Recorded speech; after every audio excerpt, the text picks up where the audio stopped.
Je pensais vraiment pas aller voir le dernier Transformers au cinéma puisque la bande-annonce m'avait pas convaincu. Finalement, j'ai eu une place gratuite pour aller le voir et je dois dire heureusement que la place était gratuite. De toutes les menaces de votre passé et de votre avenir.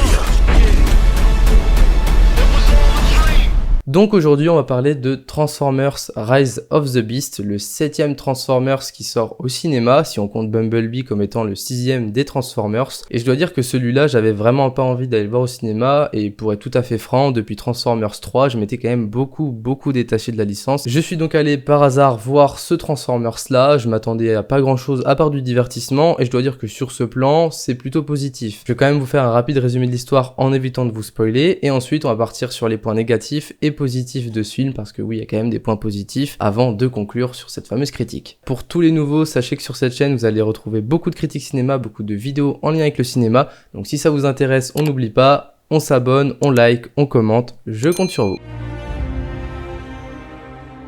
Dans Transformers Rise of the Beast, on est en pleine année 90 à New York City. On va retrouver deux héros, puisqu'on va retrouver une personne qui travaille dans un musée, une fille, et un gars qui lui est en recherche d'emploi avec un petit frère qui a une maladie et une mère qui est souvent au travail pour essayer de faire en sorte que sa famille survive. L'ambiance posée est super agréable, c'est vraiment un pic nostalgique très sympa dès le début du film, et les musiques qui rythment toutes les actions qui vont se passer pendant le premier quart du film sont hyper nostalgiques. Ça fait vraiment du bien de réécouter ces musiques là. Au tout début du film, on a quand même une petite introduction avec des Transformers très spécifiques qui sont des espèces de bêtes, comme on peut voir dans le trailer, là, le gorille, l'aigle, l'espèce de léopard et le rhinocéros. Eux, en fait, c'est des gardiens d'un objet, d'une clé qui va devoir être cachée de méchants qui veulent la récupérer afin de détruire des mondes et nourrir un méchant encore plus grand qu'eux.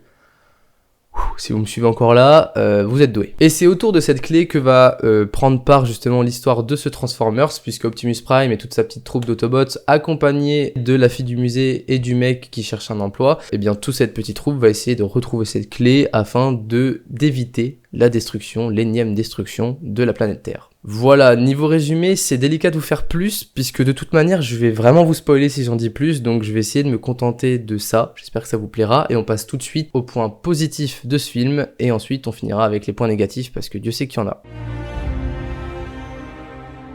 Au niveau du gros point positif de ce film, je dois dire que c'est comme un Fast and Furious, donc en fait, faut pas s'attendre à avoir un scénario incroyable, une histoire incroyable et des dialogues transcendants. Vous allez avoir du divertissement, des explosions, de l'action, et là-dessus Transformers a encore la recette, c'est plutôt sympa à regarder, ça s'enchaîne plutôt bien, le rythme est assez bon quand même, je dois dire que je me suis pas ennuyé, j'étais pas là en mode oh vas-y j'ai envie de sortir de la salle comme ça a pu me faire sur certains films. Donc au niveau du divertissement pur, de l'action, si vous cherchez pas beaucoup de sens et de messages dans un film, Transformers c'est très bien. Autre point positif, qui sera un point négatif d'ailleurs puisqu'il est plus un point négatif que positif, c'est l'attachement qu'on a envers les personnages. Point positif, c'est qu'il y a quand même un ou deux personnages sur lesquels on va un peu s'attacher. Le premier c'est la première du moins, c'est la fille qui est dans le musée. Je trouve que l'actrice joue plutôt bien et je sais pas, je trouve que le fait que ce soit la seule qui réfléchisse un peu et qui résolve les énigmes, ça la rend attachante. Et ouais, on s'occupe un peu d'elle, surtout qu'elle est assez fragile par rapport aux autres héros qui sont aidés soit parce que c'est des Transformers,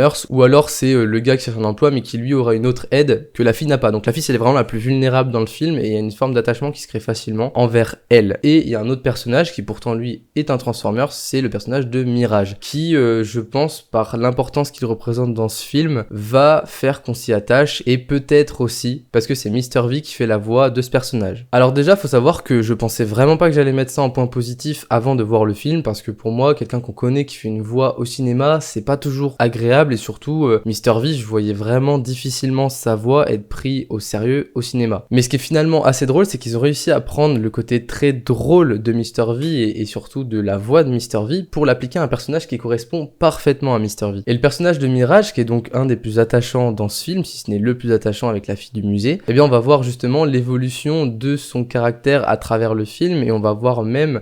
je peux pas vous le dire ça. Bref, le personnage de Mirage, c'est une réussite au niveau du doublage. Mr. V on a fait un personnage vraiment sympathique, drôle, c'est lui qui va ponctuer un peu le film avec des touches d'humour sympas, en plus de mener l'action, et d'être finalement même touchant vers la fin de l'histoire. Donc vraiment une réussite ce personnage sur lequel je n'avais vraiment pas accroché dans la bande-annonce. Petite interruption dans la vidéo, je voulais simplement vous dire que si vous regardez encore la vidéo, c'est que peut-être elle vous plaît ou la chaîne vous plaît, donc n'hésitez pas à vous abonner, ça fait vraiment plaisir de voir mon travail récompensé de cette manière.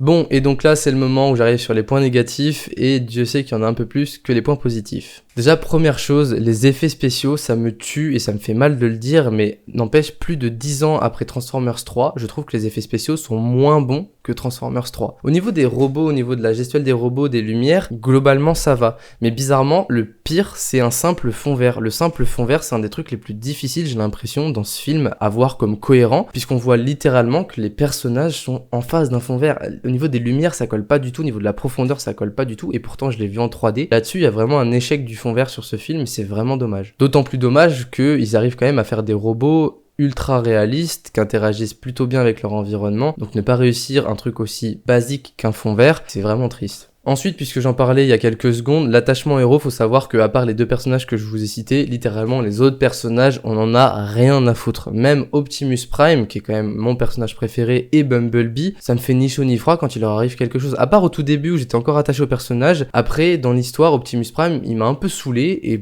j'en avais un peu rien à foutre de ce qu'il allait devenir. Donc ouais, niveau attachement, c'est un peu triste, ils ont pas réussi à me faire accrocher. Et même si Optimus a toujours été un peu rabat-joie dans tous les Transformers, c'est quand même un personnage impressionnant, mais dans celui-là je le trouve profondément rabat-joie et pas tant que ça impressionnant. Surtout, et ça mène à un autre point négatif, il est incohérent en fait, puisque non seulement le scénario est incohérent, mais Optimus est lui-même incohérent. En même temps c'est logique, le scénario définit ce qui va être Optimus dans ce film. Ouais. Et donc ce qui est incohérent, c'est qu'à un moment le personnage dit A, il faut pas faire B, puis finalement il fait B et redit A, enfin... Donc pas agréable, et d'ailleurs au niveau du scénario pur, la fin de l'histoire contredit complètement un truc qui devait être impensable en plein milieu du film, en mode c'était pas réalisable. Pourtant ils l'ont fait à la fin du film. Donc très compliqué à comprendre, mais ça fait partie des incohérences d'un film de divertissement dont on cherche pas forcément des messages très profonds ou très bien construits, mais plus simplement de l'action pour nous amuser, nous faire rire, nous impressionner, et là-dessus, bon ok, ils remplissent leur rôle. Et enfin, pour terminer sur les points négatifs, j'ai un tout petit léger spoil à vous donner, qui n'en est même pas un, parce que je vais pas vous dire exactement de quoi il s'agit, mais à la fin du film, clairement, ça ouvre vers une suite, et ça ouvre potentiellement même vers l'ouverture d'une nouvelle licence au cinéma. Est-ce que c'est une bonne chose ? Je suis pas sûr. Certes, c'est du divertissement, c'est sympa de voir ce genre de film de temps en temps, mais pour moi, Transformers, les 3 premiers se suffisaient vraiment à eux-mêmes. Il y avait une fin qui était pour moi parfaite, et je trouve ça un peu triste qu'ils aient poussé encore un peu plus les Transformers et potentiellement qu'ils vont ouvrir une licence dont personnellement je me fous, mais j'imagine qu'il y aura une fanbase assez conséquente quand même, sinon ils le feraient pas. Donc voilà, quoi penser de cette ouverture vers une autre licence, vers de nouveaux films? Personnellement, je suis pas vraiment pour, après, à voir ce que ça donne, on peut avoir des bonnes surprises. Pour conclure, je fais que de le répéter, mais ce film c'est purement du divertissement. Si vous voulez voir de l'action, des explosions, revoir des personnages mythiques comme Optimus Prime ou Bumblebee, voir un film qui prend place dans les années 90 et dans le New York des années 90, il y a quand même une grosse partie qui est à New York dans ces années-là. Tout ça, c'est vraiment sympa, vraiment agréable, et c'est ce qui fait aussi passer la pilule de ce film, ce qui fait me dire que c'est pas non plus un mauvais film. C'est juste que, encore une fois, un peu comme Fast and Furious, j'aurais du mal à savoir si je l'aime plus que je ne l'aime pas. Voilà. En tout cas, si vous êtes curieux, n'hésitez pas à aller le voir au cinéma, il est sorti il y a seulement une semaine, donc vous vous ferez votre propre avis, et si vous avez déjà vu le film, ou si vous hésitez, si vous avez quelque chose à dire sur cette critique, je vous encourage à en parler dans les commentaires, et surtout, n'oubliez pas le like ainsi que l'abonnement, puisqu'on se retrouve dès la semaine prochaine pour une nouvelle vidéo.